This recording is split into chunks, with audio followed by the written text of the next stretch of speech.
I'm so tired of people saying that it's just a movie, it's just a comic book, it's just a TV show. Whatever. No, it's not. Stories are the building blocks of our culture, of ourselves, even of our own psychology. We are a product of the stories we tell ourselves about our own past and the experiences on a daily basis, but also the stories that we choose to spend time with.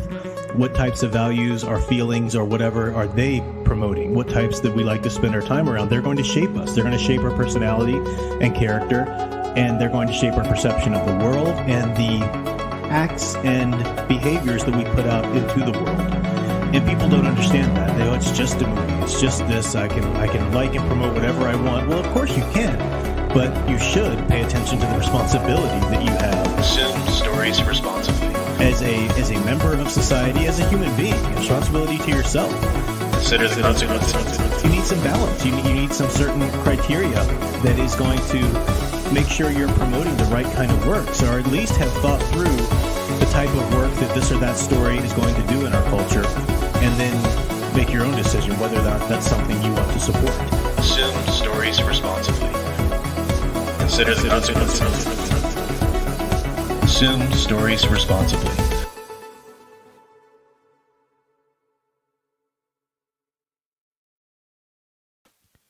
Hello everyone, I'm Professor Geek. Welcome back to the channel, and welcome to another Office Hours live stream. Hopefully you guys can hear me okay. I assume you will let me know if the case is otherwise. But great to see you guys. Good to be back for another stream. I missed last week, of course, because of Easter break. It was I attend the Easter Vigil Mass, which is on Saturday night, and it's like a 3-hour mass, at least at the parish I attend. It's usually something like that, and it was great. It was great. I remember that one. Also, happy Catholic, because it is the second Sunday of Easter, Divine Mercy Sunday today. Nice liturgical holiday, and still the Easter season for the rest of you who are non-Catholic Christians. But welcome. It's good to be back. I was really planning on trying to do a makeup stream on Monday or something like that, but things just got so busy. This is the point of the semester where papers are coming due, and the last few classes, because I've got maybe 3 weeks left, and then for the college semester, and then it's summer break. So it's pretty busy time. And that is why, too, I should mention why we're not, you haven't seen any Star Wars book studies as of late. I made a big deal about, we're doing Outbound Flight, and, we did the first one, we tried, it was weird. Anyway, we're going to get going with that, and then just nothing. And somebody was asking, hey, where are these? And I know that a lot of people come to my channel pretty much predominantly for the Star Wars EU content, the book study content, and I love that. I mean, it's really important to me that we keep that Star Wars EU flag flying, and keep that fire burning. So it's something I'm always going to do. But it does take a lot of prep time. It takes scheduling with Big Al. It takes me rereading the chapters and then really going over with a fine-tooth comb to make sure I know, what I want to bring up and stuff. So, it's just it's a little time-consuming. So that is going to come back as soon as my summer break takes effect, which will be but 2 to 3 weeks. You'll see the continuation of the Star Wars EU studies and continuation of more regular content from me on this channel, because for the last week or so, I was really trying to, before Easter, I was really trying to, post every day, even if it was cutouts from the live stream. And I had a lot of great ideas for videos and stuff. I'm about a week behind right now on episode 3 of the Iconicast podcast. I'm going to record that tomorrow. I've got that all ready to go. But, so I just got a little behind with everything. But I really want to stay consistent with the channel, at least as much as I can, because, as I mentioned before, during the summer months, my income goes down a little bit because I teach on a semester-to-semester basis. I'm an adjunct professor. I just didn't want to get it's too much baggage, and unless if I had found a great private university, it would have to be a Christian university, I think, because I've taught at some private universities that are just awful too. But the thing is, once you become a full faculty member, you are obliged to do all of the nonsense. You're obliged to serve on the committees, which that's fine, but you're obliged to serve the woke, serve the agenda. That's just in the. It has academia in its death grip right now. That's the source of woke, and it's all this nonsense that it would just be 100% against everything I believe in. That I would have to be doing and perpetrating and working on and stuff, and I just can't sell my soul like that. So, but I do like to teach, so instead I do adjunct professoring. Summer semesters are a little bit difficult for adjunct professors because they're not always guaranteed. I work in an area where I can pretty much always teach fall and spring semesters. Summer semesters can be a little tricky. Now I do other things. I do some online tutoring and I do some freelance stuff. But I would love for the YouTube channel, for me to be able to put in enough work in the YouTube channel for that to carry me. For the summer, just to make some income on that. I don't know if it's possible or not. I'm not a huge channel. I never want to approach my channel as though it's something that is a job and it's here to make money, because then you fall into all that insincerity, Oh, my numbers are down, I just can't I can't see worrying about that with YouTube. I do feel like that would just push me into the realm of insincerity. Then I would have to start following the trends and make sure I hit the algorithms right, and I'm saying this something about this because this is hot right now, and I'd just be another one of those channels that just is chasing that revenue, and I don't want to do that. So I'm lucky to make a couple bucks now and then just for making my channel my hobby, doing it sincerely. So if that can pan out for the summer, great. If not, I might have to scale down a little bit on what you see from me on this channel for over the summer, but hopefully not. Hopefully that won't be an issue. All right, that was a very lengthy intro. Went on and on and on there. Let me see who's here with us. I know Ghost Planet Max Inc. was here the other day already. Just as soon as I set the stream up, Nathaniel Zalozball, Junk is here. Interesting name there. Great to see you.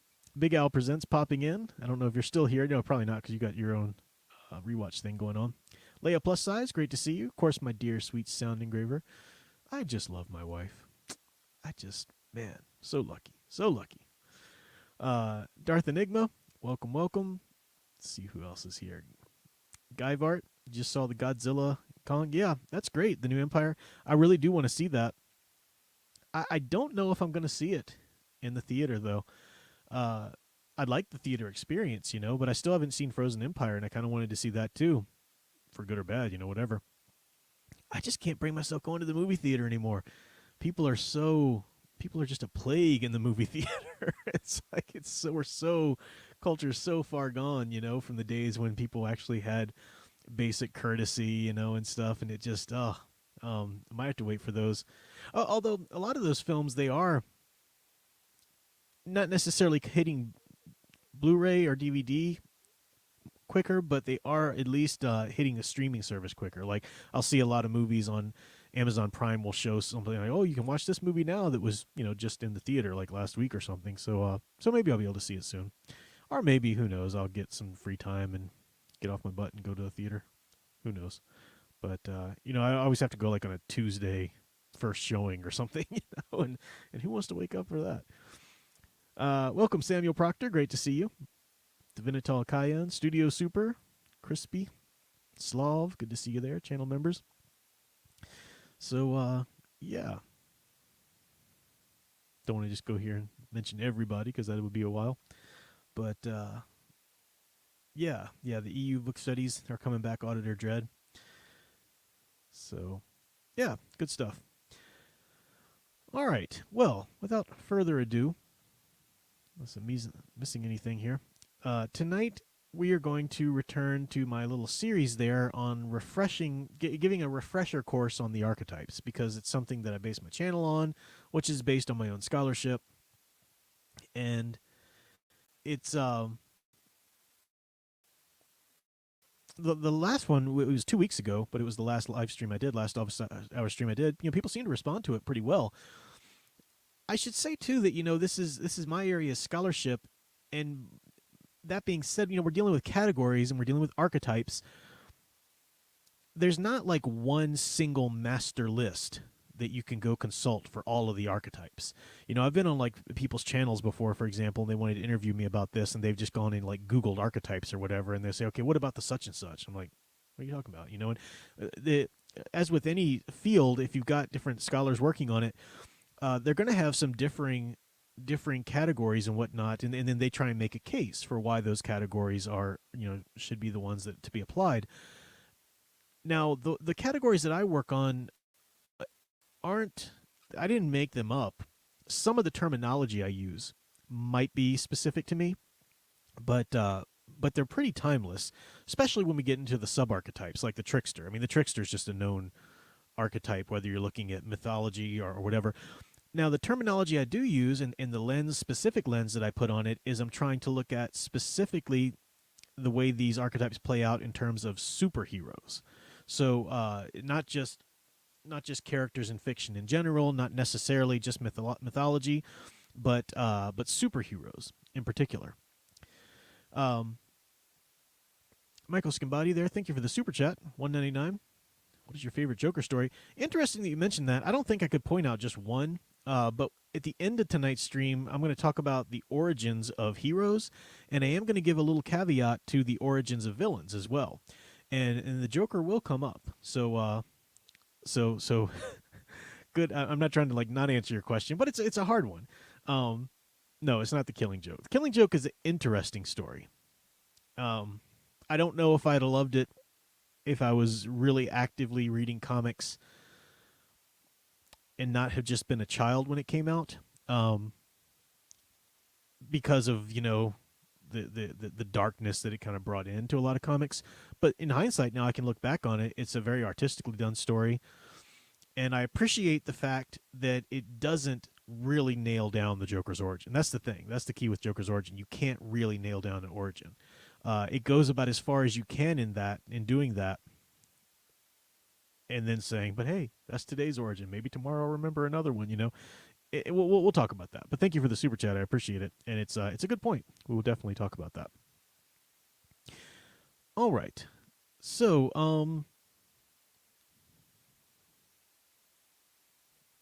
sorry, just sounds kind of Divino High says, I know what you mean, Prof. I've been careful with companies when applying. It's everywhere, and it's something I'm leery of.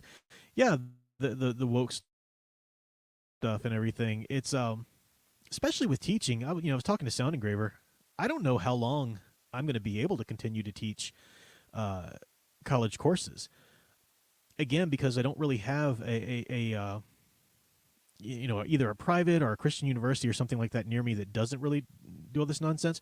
But it's getting to be where colleges are not. I've done a whole stream on it before, but colleges, and I know I'll get back to the archetypes in a second. I'm a little spacey tonight, guys. I had a really like an hour and a half long nap before stream, so I'm still kind of coming out of the fog.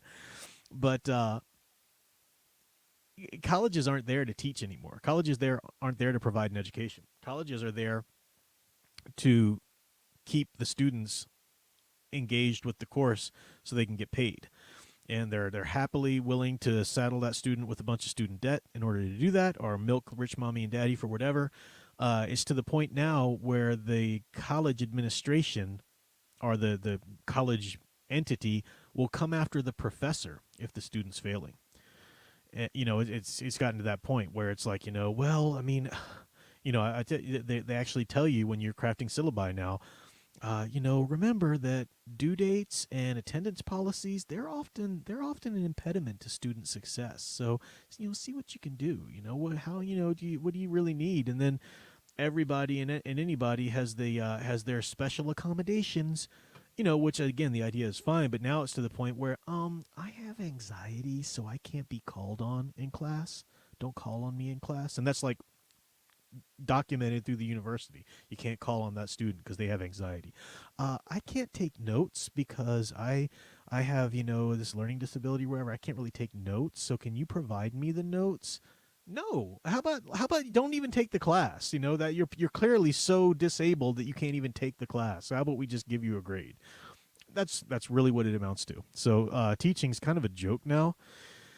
At any college, that's just the way the university system is heading. It's really laughable, and I don't know how much longer I'll be able to do it, but we will see.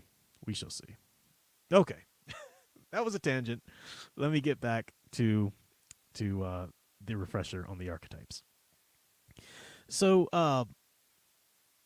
last time, I think maybe one stream, we talked about just the importance of the hero's journey in general.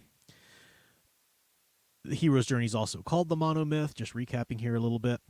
And then we talked about the two distinct types of monomyths. No, we did talk about you can have different monomyths for different cultures. So, for example, I work primarily with the American monomyth. Not just because it only applies to people in America, but because the American monomyth really has just been exported to the world to a large degree via Hollywood and culture and so forth. But you do have variations, this or that culture when you're talking about the monomyth and what kind of stories are going to play better, in that country or this one due to the culture. Now, the two types of heroes in any of those stories or monomyths is the aspirational and the cathartic motivational. We covered that last time. Just as a quick recap, the aspirational hero doesn't need to undergo some sort of trauma or some sort of great moral failing to learn how to be a hero, to learn how to, want to go out and do that effect in the world. They're just good-hearted from the start, and they're not all of that crazy realistic, but we desperately need them. We desperately need a few aspirational heroes to be a standard for us, to be those that inspire. Even in a fictional universe, you need at least one that inspires the rest of the heroes. The rest of them are going to be cathartic motivational. And as I said last time, these are two purposeful words. They have to be both cathartic and motivational. They can't just be a catharsis. Any character can be a catharsis. Villains can be cathartic, whatever, anti-heroes. But a hero has to be cathartic in that he shows you or she shows you that you can screw up. And sometimes it's hard, and sometimes you're going to screw up, and sometimes bad things happen to you that you can't even control. But the motivational has to be there, which is no matter what, get up, dust yourself off, and try again. Keep trying, keep striving to be like the aspirational. Even if it's not realistic that you ever will be, keep striving for it. That's the cathartic motivational. So you've got these two types. Now, eventually we're going to get into what I call in my classes the sub-archetypes. So we've got, the archetype of the monomyth, the hero, and you might say, okay, well, the classification is their aspirational or cathartic motivational. But then you've got these sub-archetypes that work, is this hero a trickster? Is this hero a wanderer? Is this hero a paragon? Are they a detective? And all the sub-archetypes that exist in there. And eventually we'll get to some of those. I've done it before on my channel, but, in terms of this refresher course, eventually we'll get to some of that.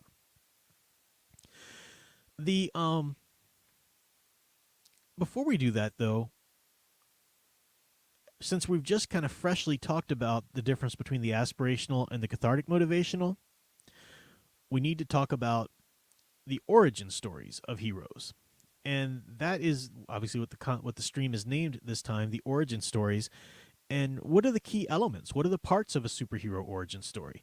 And this is actually stuff that research has been done on. Now, I, again, am one of the few people, there are some other people, but I'm one of the few people that apply it specifically to superheroes because I think superheroes are a real important, they're an important vehicle for these kinds of mythic tales, And there are two parts to a origin story. Any character. Honestly, even villain characters. I'll go ahead and get this super chat because I'm not ready to talk about this yet, Michael. But I'll get this super chat just so I don't lose it. But you said Joker is an interesting case. Was he born or created? That you're tapping into. You're actually hitting on an important distinction. Born or created. When it comes to villains, which we'll eventually talk about. So I'm glad you brought it up. But in terms of let's start with the hero first. The two parts of the origin story. And if you're writing a hero story, you need to think about this. Or if you're just kind of reading and trying to appreciate a story and trying to read what archetypes are in it or why it works well or why it doesn't work well, you need to be cognizant of the call to adventure and the empowerment. You need both of those elements for a superhero origin story.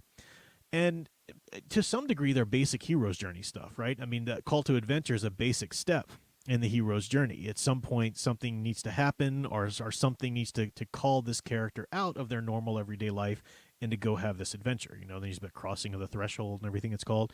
So yeah, there needs to be a call to adventure. But then there needs to be an empowerment. And in classic hero's journeys, Usually that comes from some sort of special assistance from a mentor, and it can be sometimes it's a weapon uniquely suited to that hero or that character, or sometimes it's an ability or something like that, or they bring to light, or they train in something. But you always have both the call to adventure and the empowerment. And these two can happen in either order. Sometimes one happens first, sometimes the other. Sometimes they happen both at once. And so we'll just give you some examples. Some of the big major name examples I use, we'll start with those. And if you guys want to bring up other examples, we can look at those too. But, as I said, Spider-Man, great example. I got the video game in the background there. He receives his empowerment first. He's bitten by the radioactive spider first, and that gives him the powers. He doesn't really get his call to adventure to be a hero yet, though. We were talking about that's what makes him cathartic motivational, and that he first wants to go use these powers either for strictly selfish reasons or somewhat selfish, but also to kind of help his Aunt May and stuff, but it's not until his Uncle Ben dies and he realizes that, his actions have consequences, and even the failure to act has a consequence. And he's got that responsibility. As Uncle Ben tells him, with great power comes great responsibility. And that moment is really his call to action, his call to heroism. So he gets the empowerment first and then the call to action. A character like Batman, however, Batman gets his call to action as soon as his parents are killed. As a child, at some point dealing with that trauma of watching his parents be murdered in front of him, he decides that he wants to work and dedicate his life to help no other child have to do this, have to, come after him and suffer the things he suffered. So he goes on to the empowerment. He chooses to do the empowerment, which is to spend all of his life in training, mind, body, spirit, just really training and to become the best effective hero he can be into Batman. So, the call to adventure can come first, the empowerment can come first. Sometimes they come at the same time. Superman, for example, is a good example of this. He is sent as a baby to come to Earth, and it wasn't just random. Jor-El chose Earth. Jor-El had done the calculations, and he tells, Laura, in any good telling of Superman that's worth its salt, he comes to Earth because Jor-El chose that. It chose it for the sun and the atmosphere and all that. That'll give Kal-El his powers, his abilities, his invulnerability. So that's the empowerment. But it's also, he comes with a mission. He comes with a mission. I've sent you, Kal-El. They can be a great people. They wish to be. So that for this reason, I've sent you, my only son, that you can show them the way. Lead them. Through your leadership, will lead them through to become a better people. So it's got both the call to adventure there and the empowerment, built into his being sent there. And we will go through some other examples here. But before I go any farther, like I said, we've got the two parts: the call to adventure and the empowerment. But there are three qualifiers. Are ways to describe, the empowerment or the call to adventure. And those three qualifiers are, they can happen by destiny, by trauma, or by chance. And we'll go through these. And once we get the definitions through, we'll talk about, which types of heroes work with this type of call to adventure and which types of heroes work with this type of empowerment and so forth. But your destiny one is what I was talking about with Superman just a second ago. Superman, yeah, he's got something traumatic that happens to him. His planet explodes, right? But he's a baby when that happens. He doesn't feel that great sense of loss as a baby. Later he learns about it in his life and, has to process that. But that's not a big trauma that he has to go through. His father sends him. He's sent. It's a destiny-driven origin in which he's sent to Earth for his both call to adventure and his empowerment. So it's a destiny-driven. Whereas you take, Spider-Man, as we just talked about, Spider-Man is bitten by the spider by chance, and it has to stay by chance. See, this is one of the problems with, I liked a lot of things about the, I'm blanking, the Amazing Spider-Man movies. Who's the guy that played Spider-Man in the Amazing Spider-Man movies? I'm just blanking on his name. But one of the problems with that, I liked a lot of things about it. Andrew Garfield was the guy. One of the problems with it was that, they change it up a little bit to where his parents were like, experimenting on his DNA or something, and they just added some unnecessary things to that origin. And that's why, because Spider-Man's origin, his empowerment needs to happen by chance. He really does need to be an everyday schmo who just happens to get bit by this spider. That's important to the character, because it's important what he decides to do with it. It's a message. Sometimes things happen to you that are out of your control, and they can give you opportunities. They can give you responsibilities that you didn't ask for, and you are still responsible to responsibly act with that power that you didn't necessarily ask for, but it was just given to you. That's a very important part of Spider-Man's story. So to start monkeying with that and try to make it not so much by chance, but also by, these things that kind of happen, that you were predestined for in some way. No, that's not good. You need to keep the origin stories pure. So Spider-Man's bitten by the radioactive spider by chance. So his empowerment comes by chance. Remember, we got 3 qualifiers: your 2 parts of the hero story, call to adventure, or call to action, and empowerment. And then the 3 qualifiers: destiny, chance, and trauma. His call to adventure is by trauma. His call to action is trauma, because that's watching or seeing that his Uncle Ben is killed and realizing that it has to do with the fact that he didn't act. So that's trauma. So trauma is a call to adventure there, or call to action. Batman, likewise, his call to action is also trauma, watching his parents killed in front of him. His empowerment is due to trauma as well. It's not due to chance, and it's not due to destiny. It's born out of that trauma that he works his butt off, and quite traumatic to really work and physically earn, that those kinds of skills. So again, just recapping, we got 2 parts to origin story. We've got the call to adventure and the empowerment, and then you've got 3 qualifiers: destiny, chance, or trauma. The chance can apply to empowerment, but chance will never apply to call to action, because a call to action, there has to be some agency involved, whether it's from somebody like Jor-El sending Kal-El out, or whether it's from somebody like Peter Parker realizing, okay, this has happened to me, I need to choose to do the right thing now. So the call to adventure can never be by chance. That has to be either trauma or destiny. But the empowerment can certainly happen by chance. There are other examples. Now, and I see some super chats here that I'll get to in a second, but let me cover this first.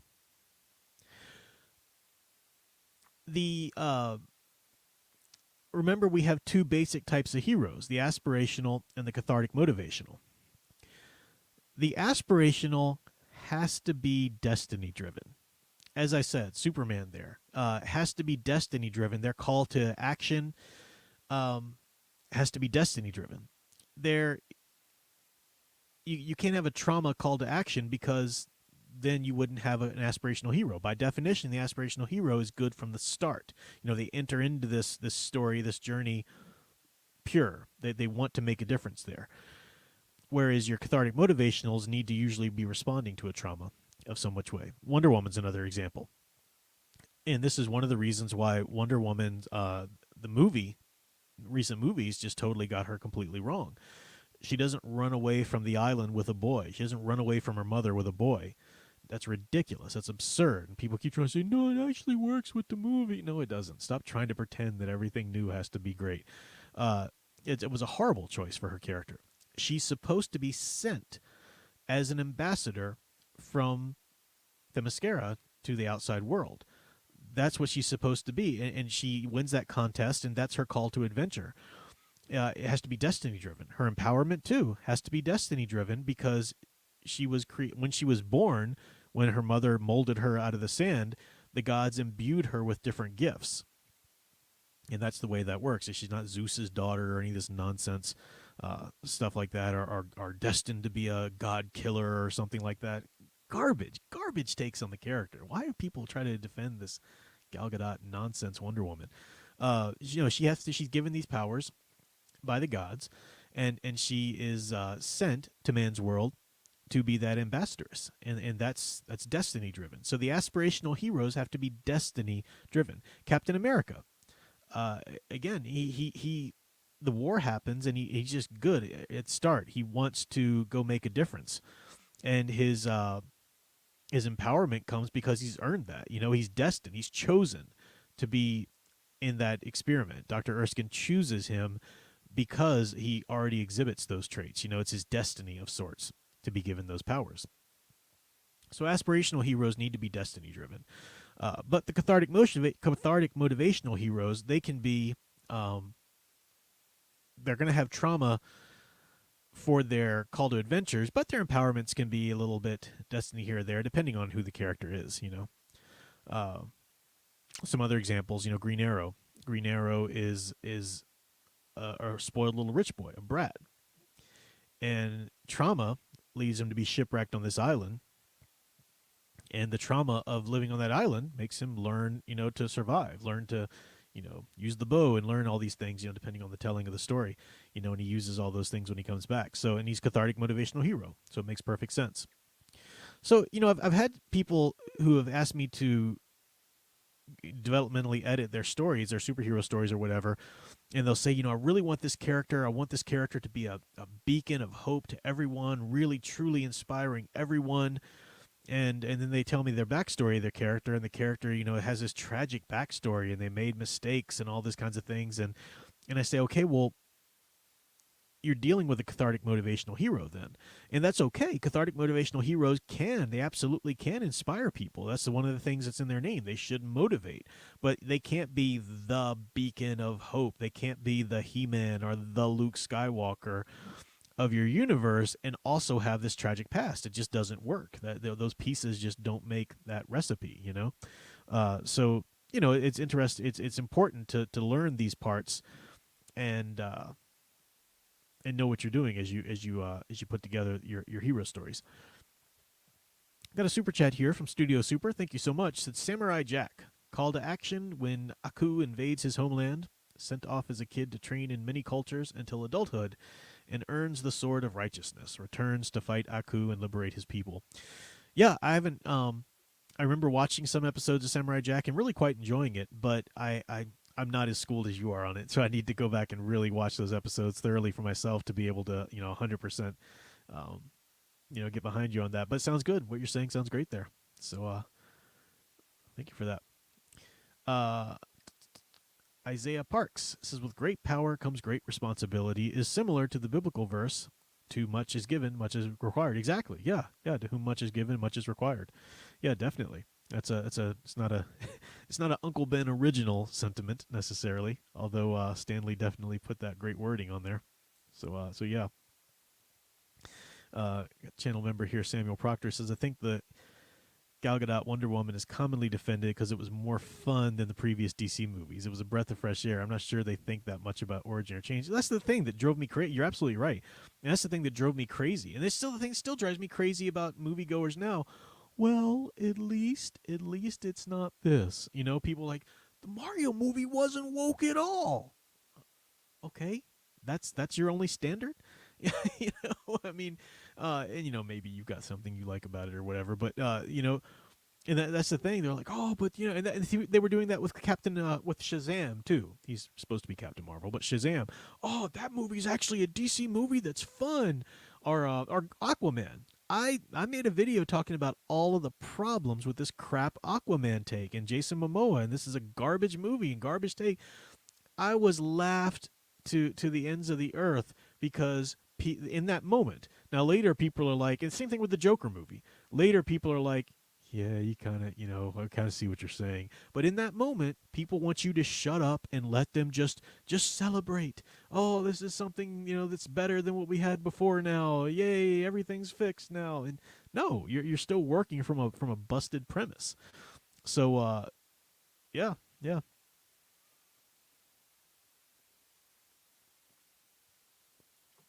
I have a video that I've done that I might release. Sometimes I cut out parts of the live streams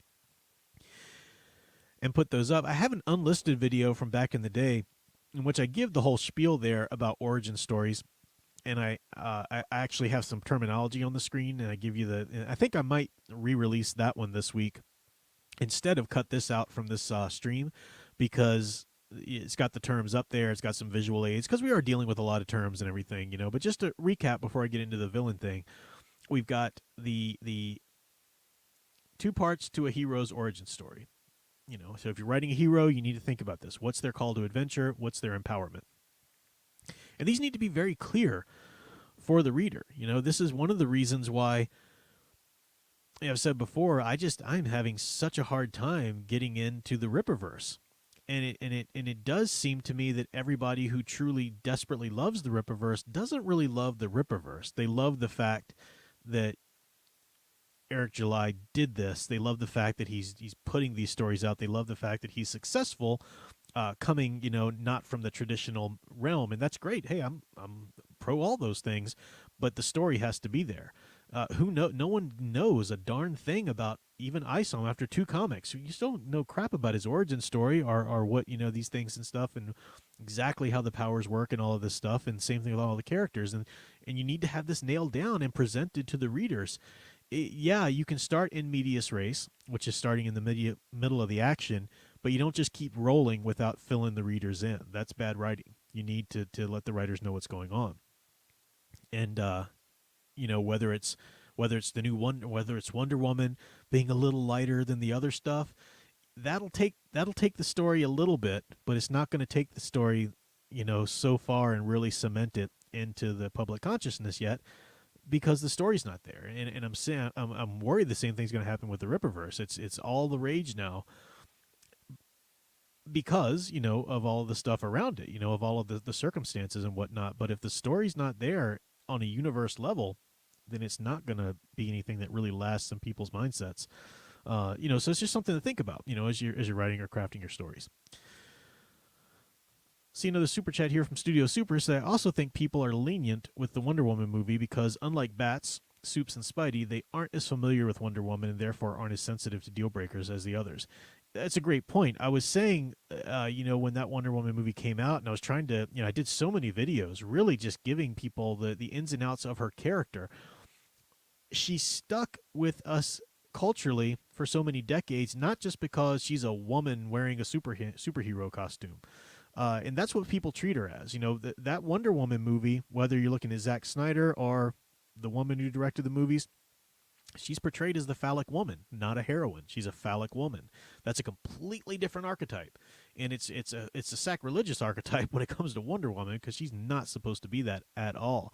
But people just she's like a chick and can do stuff, right? Yeah, Wonder Woman. No, not at all. Slav said Batman number 408, Batman Shadow of the Bat. Number 13, Batman Ego Detective Comics. Number 500, First Story Only, To Kill a Legend, Batman Beginner Reading List. Those are good comics if I'm remembering. Yeah, I don't remember issue numbers very well, but yeah, you can't go wrong with that classic period. I especially love the Batman comics that started with Denny O'Neil's was it Legends of the Dark Knight? I think it was Legends of the Dark Knight. The new title that they launched because Batman 89 was so popular and people wanted more Batman comics, and they only had Batman and Detective at the time, so they opened up a whole new title, and Denny O'Neil started writing it at first, but Norm Brayfogle, he was my Batman artist growing up. He was like Norm Brayfogle was that's still who I think of as Batman, you know. There are some other great ones too, of course. Isaiah Parks for $5 said, Professor, how well versed are you in the major arcanas? Not really so much. I mean, to the extent that they play into archetypes somewhat, but that's a field I'm not really expert in. Let me focus a little bit on the villains here for a second. And if you have super chats or if you you know, after we're done here, I'll you know, we can take this and apply it, and I can answer any questions you have, or we can you know, take it in a different direction if you want, as time permits. But I have talked. I don't talk about villains quite as much as heroes. I do need to talk about them more because it's important to get the parts to their stories correct too. You do use somewhat different terminology for a villain. For example, villains do have the same basic two qualifiers, you know, two strains of villains you can have. Just like heroes, you can have aspirational or cathartic motivational. You can have similar two strains of villains, but you don't want to call a villain aspirational, you know.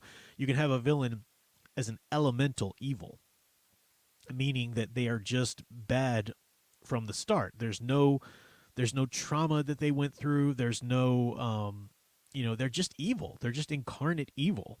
And you need those villains. Again, just like the aspirational heroes, you can't have a lot of them running around, but they need to be there because there is just real straight up evil in the world.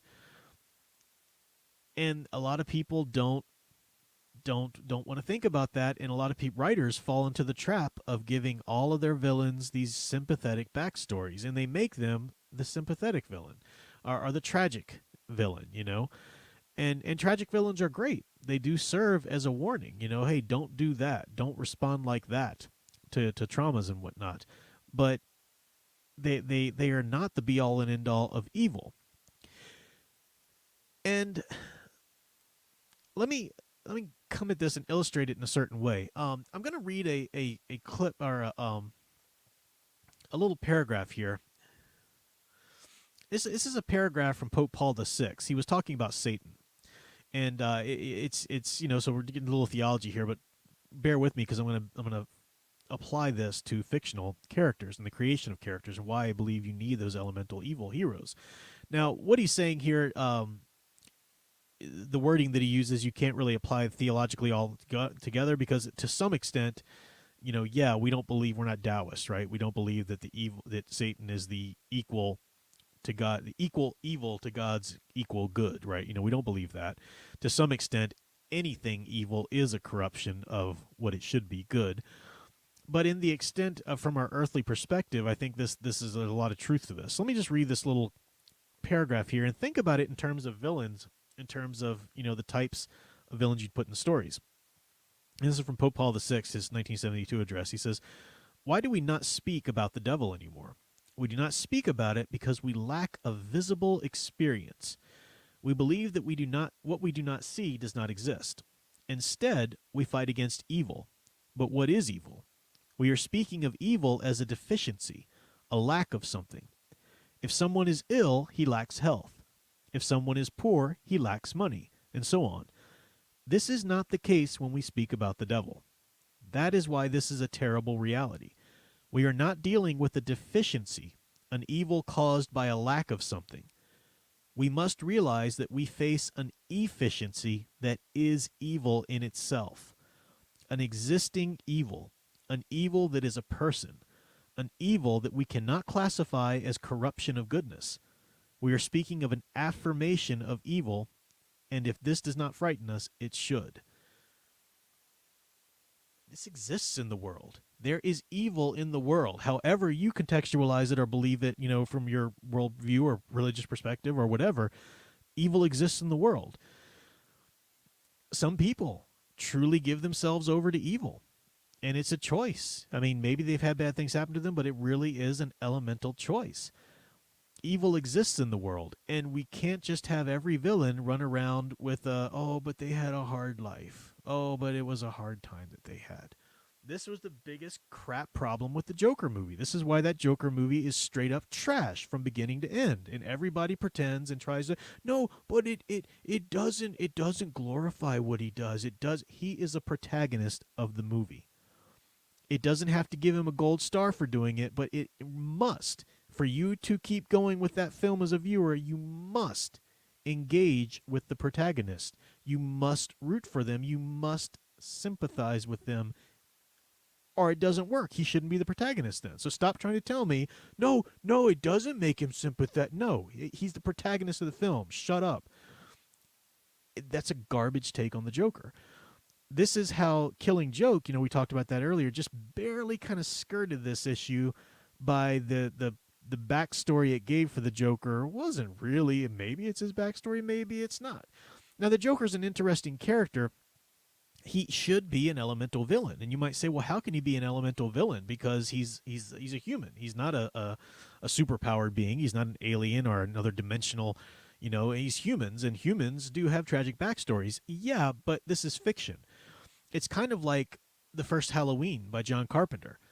John Carpenter wanted to write a elemental boogeyman story.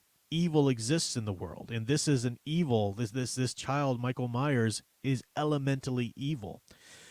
And he kicked and screamed. He did not want to do Halloween 2, but they desperately wanted sequels. Everybody's got to have sequels. And then, he had to kind of, and there's a stupid backstory. I don't like where Halloween 2 takes it because, Laurie Strode was actually his sister, and there's all these like rules and reasons why, he's still evil, he's still bad, and he's not, you don't just kind of feel sorry for, but, he was just a little boy. And, that when you see him as a little boy at the beginning of Halloween 1, the original Halloween film, and you see that, they pull the clown mask off and it's a little boy with a knife. The effect that it's supposed to have on you is, oh my gosh, that is straight up evil. As the doctor says, I began to realize there's no good in this child's soul. He is just a void. He is straight up evil. And yeah, that doesn't work in real life necessarily, but the elemental villains are like the aspirational heroes in that they need to be that from the start, and we're dealing in stories and how stories recontextualize things for us. So the Joker's like that. Yeah, he's a human being. Yeah, in all probability, he's probably faced this or that or whatever, but he's supposed to just represent elemental evil for us. If once you start nailing down a backstory, then you've totally broken his archetype. You screwed him beyond anything. Oh, but the woke didn't like that movie, so I gotta support it. Ugh. People were it was just like mass stupidity when that movie came out. And how dare you speak against it? It was ridiculous. Michael Scambati says, why do you think Joker resonates with broken and hurting people? I don't think he resonates. I don't think he should resonate with broken and hurting people. I really don't. I think if broken and hurting people are resonating with the Joker, then they one thing, on the one hand, they better get some help because they are not resonating with the right kind of character. On the other hand, they might be looking at stupid movies like that Joker movie, which tries to present him as, we like it. We like it when we see heroes, or characters rather, justifiably do bad things. Yeah, but it was because of this in their past. Whether you admit it or not, you like that because it lets you off the hook. It says, yeah, but, so yeah, I do this. I cheat a little bit here and there. I do this, and there. But, hey, it's because of the things I've been through. And let's just all give each other a break, okay? Stories are there to really hardline things for us and put things into perspective. I don't think broken people, hurting people should ever resonate with the Joker. What a horrible thing to do. That's not healthy at all. And if it happens... if someone listening to me is someone who I kind of resonated with the Joker, it's probably because you read a horrible story about the Joker, that he's supposed to be straight up evil that you get up and run from. When you steal that pencil from work, and you are faced with what evil is at the end of that slippery slope with the Joker, and you turn around and run. You put that pencil back and get out of there. Slav, thank you very much for the super chat. Appreciate the $10. Said, I apologize for giving recommendations on your channel, but those key issues are great for readers to know Bruce, how he's caring and empathetic. Please check them out for yourself. Oh, I've read those. Yeah, those are great. The title names, I think, for the most part, it's hard being right here on the spot, but I think those are ones I've read before. Andre Hernandez for $5 says, if aspirational is connected to destiny, how is Deku aspirational? If he is able to meet All Might by chance, can everyman characters be aspirational? He meets All Might by chance that first time, but that's not what convinces All Might to choose him as successor. What convinces All Might to choose him as a successor is Deku running blindly into danger to save Bakugo. I forget the villain's name that he's trying to save him from, but that's... It's All Might seeing who he truly is, who he is from the start. I mean, who he was as a child, watching his hero All Might, do all these things. So it can be tricky like that. So I'm glad you mentioned that, Andre, because it can be tricky. You can think, well, didn't Superman have a tragic story? His planet blew up, but is that the trigger for him doing this or whatever? So you really have to look at what is the cause and effect. So I'm glad you mentioned that. It can be difficult. We want to parse out what actually is the motivating factor there. And he's destined because he's just like that from the start. And All Might sees the fact that he's like that from the start and says that's the person to carry One for All. That's the person to do this. Even though we find out later that he would have, what he was perhaps looking for somebody who already had a quirk, so that that quirk could get folded into One for All and be part of it in the future. No, it goes to Deku because he's quirkless, and or not because he is quirkless, but even though he's quirkless, he's got that heart. He's got that that aspirational aspect to him. But good point. Studio Super 999 says, in our culture, these guys that try to make these villains sympathetic also make them icons for their alphabet groups. Yeah, and sympathizing with evil is a current day problem. Yeah, I mean, look at that Cruella, for example, right? Let's take a woman who skins puppies to make jackets. Not like, even this is horrible, but even like, letting them grow to full, whatever. No, she skins puppies just to make her fur coats. And these idiotic woke people with the mental illness haircuts and all this nonsense go, I think she's misunderstood. Let's make her the hero of a story. It is just, you're absolutely right. They take these villains and they try to, well, there are reasons that they kind of act like this. Maybe normal society isn't giving them a fair shake because they want to excuse their own bad behavior. They want to excuse their own lack of virtue. And if the easiest way to do that is to try to remake norms around you, remake normal society 100% around you. Let's redefine what is man and what is woman. Let's redefine, all of these things that you used to, live in the real world with, so that they can decide that they don't have to change. They don't have to dare strive toward any kind of normal, standard. So, wrapping up the villain thing, you've got the elemental villain and the sympathetic villain.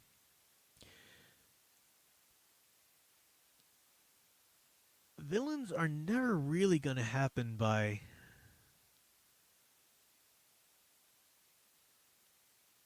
Well, let me hold off on saying that. That's probably for another video.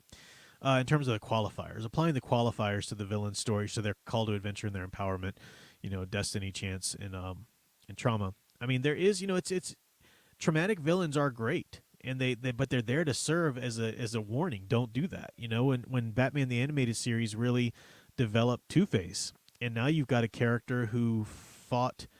Well, it developed it, but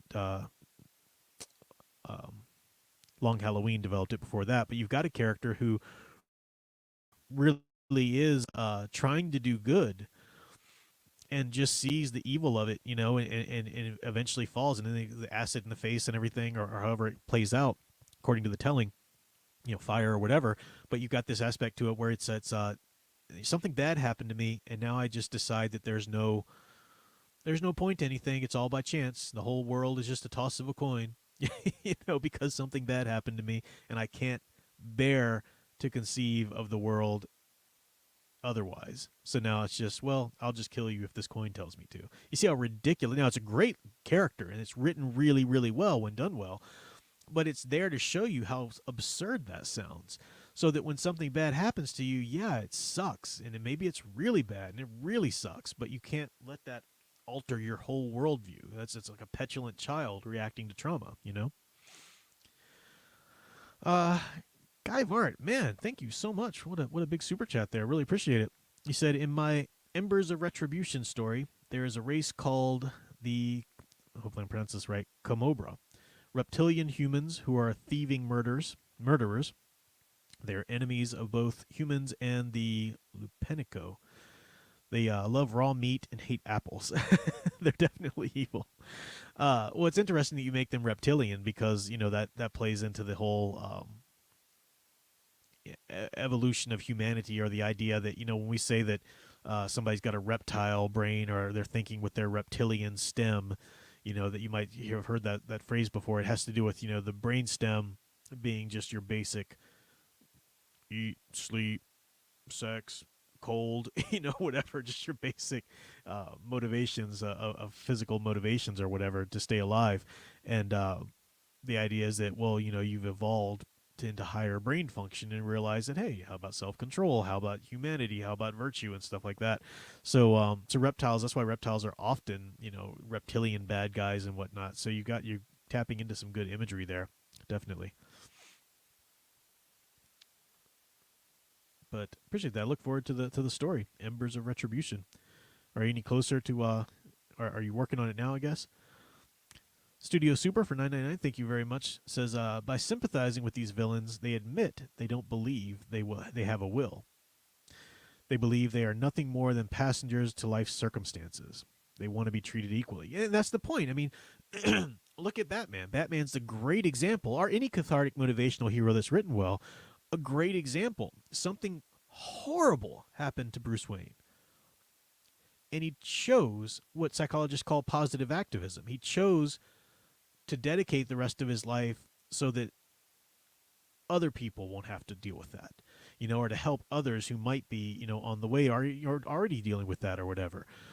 He could have just said, "Oh, screw it. The world means nothing. Everything's, these horrible things can happen. Then I say, to heck with you, world." And, he could have become a villain easily.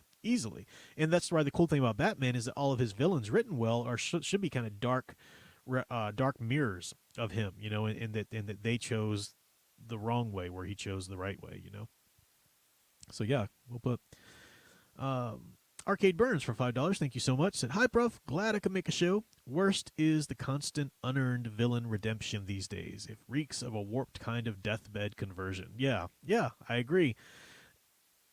Villains are villains, and some are just straight up evil. Now, a good, well-developed conversion is fine, but it can't be every villain. My poor sound engraver, she's so good-hearted that she wants even every bad guy to come around in the end. But there are a few, like I think Lord Sidious. She knows he's just evil, and we're watching Stargate right now, and she straight up hates the Goa'uld. Oh man, does she hate them? It's so funny to hear her talk about it.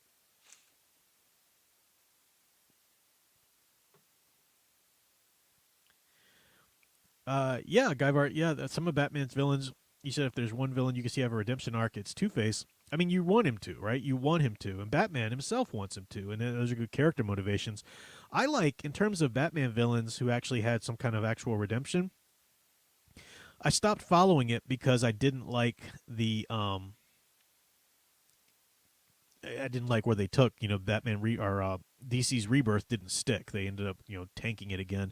But when DC Rebirth hit, Detective Comics followed a team of heroes getting together, and Batwoman was leading them. And you had Spoiler, you had Tim Drake, coming back, and even Cassandra Cain.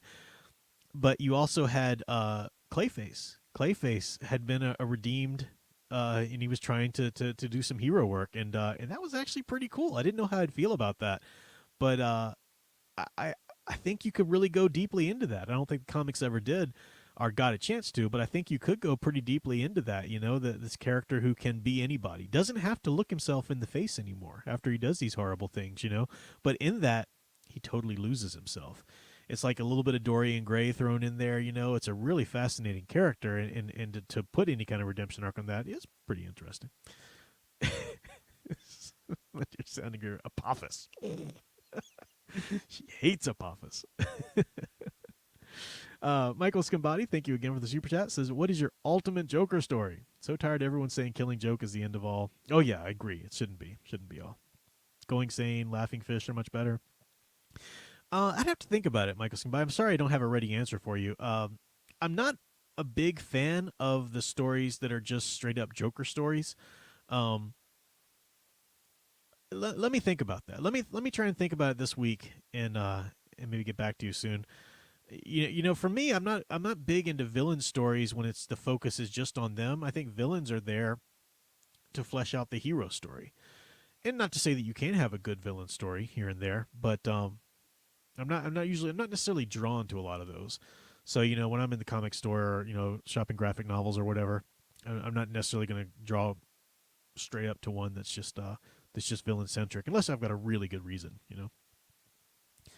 Andre Hernandez, $10. Thoughts on Naruto villains. What made them unique from shonen villains like DBZs was they weren't entirely evil. Is that a problem?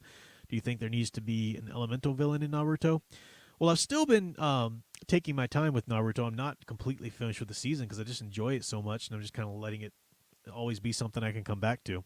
Naruto himself is fascinating as a hero because he's aspirational, but he's an aspirational trickster. He's not an aspirational paragon, which is what you usually see.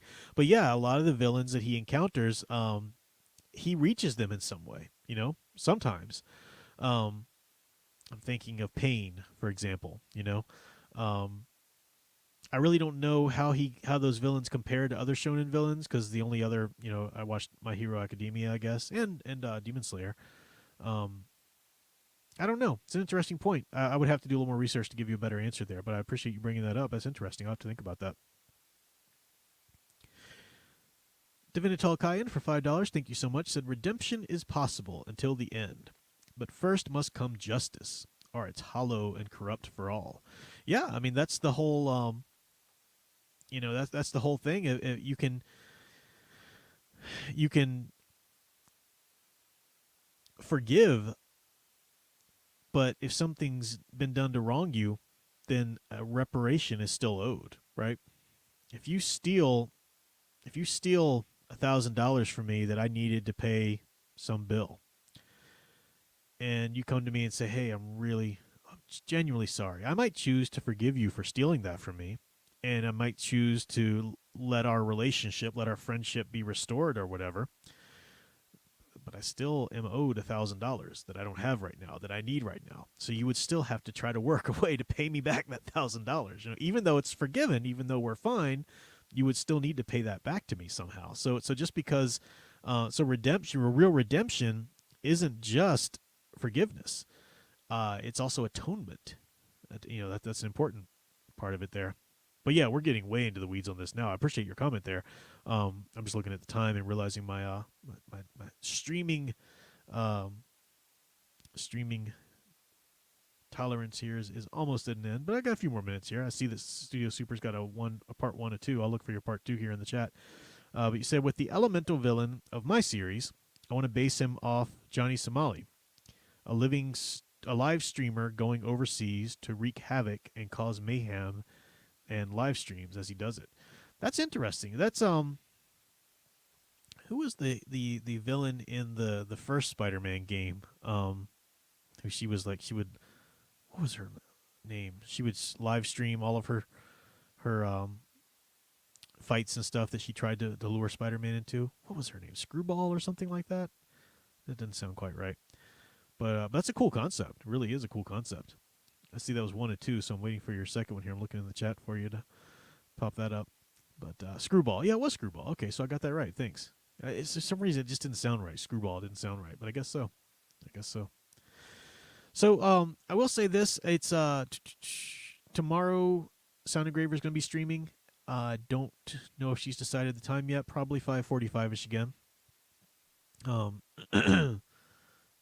Still waiting for Studio Super's second chat there before I call it a night here and sign off. Don't want to leave you hanging there. But Guyvar said in Ember's Retribution story, it does deal with forgiveness and redemption. And yeah, that's fine. Again, I'm not saying that, forgiveness and redemption can't be there, but it is overdone. So if you're going to do it, make sure you do it well. And make sure that you're dealing with the sympathetic villain really, and not an elemental villain, or not a villain that should be elemental, Second part of Studio Super's comment said, I could put that in my villain, someone who travels to different cities and challenges and breaks heroes and posts his whole methods online, known as the hero. The hero breaker. I like that. That's a cool concept, because that's what makes, for example, the Joker so fascinating, is the aspect that the Joker, we should do a whole stream on the Joker sometime. I feel like we've covered a lot of him this time, but the Joker can't stand that Batman exists, because in Batman, the Joker sees somebody who believes just as strongly in something as the Joker believes in nothing. Let me say that again. In Batman, the Joker sees somebody who believes just as strongly in something as the Joker believes in nothing. And that drives him crazy. he has to tear down Batman. He has to make Batman kill. He has to make Batman go against his code to prove to him that there is nothing to really hold on to in this world, to prove to him this. And that's like the ultimate validation that he needs for himself. The irony of it is that the Joker exists to be against something. He doesn't exist for anything in himself. He just exists to tear down things, you know? So, you know, he's like the classic trickster villain. So that if he really ever truly did convince Batman to go against his code, the Joker's reason for being would kind of dissipate too. You know, so it's fascinating when written well. The Joker and Batman stories are so fascinating. They're so well done because we face that in everyday life. I mean, you know, especially in today's culture. Stand up and say that you believe in one thing. You believe in this specifically divine thing or defined thing, and you've got people crawling out of the woodwork to say, yeah, but nuh-uh, what about? You know, they want to problematize it so much, you know, and try to tear you down because people can't handle people believing in things anymore. Because if you believe in something, even if you believe in evil, one of the reasons people have such a hard time with the true elemental evil is because if true elemental evil exists, then true elemental good has to exist. And that means you got a responsibility as to what you'll choose. Oh, I can't handle responsibility. It's all constructed. You know? Nathaniel's Lowsball, thank you for the super chat there on my way out here. Said, only read the first chapter of My Hero Academia, but seeing All Might go from telling Deku that he needs to have a quirk to be a hero to saying that he can be one hit hard. Yeah, man, My Hero Academia is just so wonderful. Again, you have to look past a lot of the typical anime overacting and stuff like that, tropes that I'm just not used to and I don't particularly like. I mean, I get maybe they're a Japanese cultural thing, but man, I don't care. I'll take any of that because the story is so solid and so inspiring. It's so good. It's so freaking good. And it's one of those things that, like, you know, anime fans like it'd be so annoying. You gotta watch anime. You gotta watch it. Not that anime. Oh, Prof, you need to stop it with these shonen. You need to watch Berserk. You need to watch this one. You need to watch. How about you go take a long walk off a short pier and let me do whatever makes me happy? All right, there we go. I'm done. Thank you guys for hanging out with me tonight. We had a good stream, a lot of deep topics here, which we could probably unpack a lot more at some more length. We'll keep up with these sort of refresher courses, definitely. But I really do appreciate you guys hanging out with me. Really appreciate the support. Really appreciate the chat, too. I know that, you know, the chat moves so much, and I can't read every single chat that goes by, but I do keep an eye on it.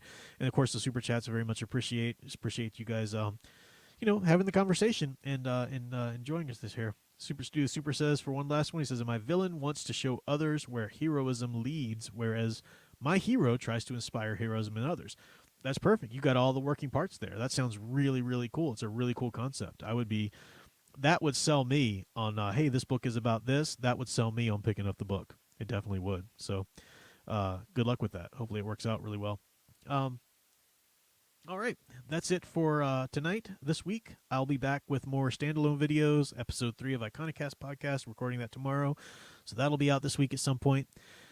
And till next time, keep enjoying and digging deeper into the true blue hero stories you love. Thanks for watching.